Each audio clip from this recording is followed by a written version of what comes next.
Before attempting to replace the room bar, you will need to support the room is attached to, and then unsecure the room bar from the slide-out box. The method of securing the box will vary between manufacturers.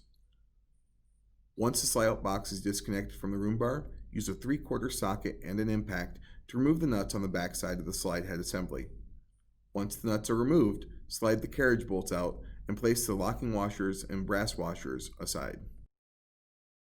Repeat your steps on the other side of the room bar with your 3/4 socket and impact. Be sure to leave one nut loosely in place to prevent the room bar from falling on you. Once you have the room bar supported, finish removing the rest of the hardware and pull the room bar free. You may need to lift the slide-out box up a bit to allow room for the maneuver.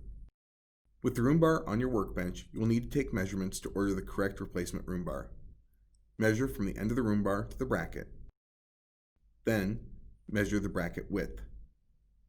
Next, measure between the two brackets and the second bracket width.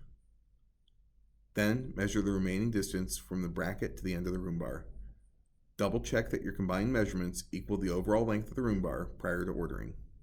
Once the new room bar has arrived, line up the brackets and secure your first side by hand to keep the room bar in place. Be sure when putting the pieces back together that the brass washer rests against the back of the bracket assembly. The locking washer is next, and then the nut secures it all in place. This order is important for ensuring that the room bar does not shift after you have tightened it down.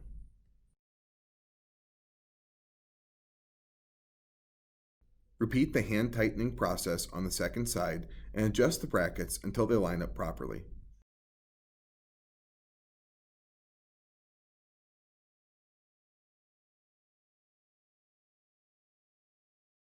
Then, tighten down the nuts to secure the room bar in place. Once the room bar is secured to the slide-out arms, you can finish up by resecuring the slide-out box to the room bar.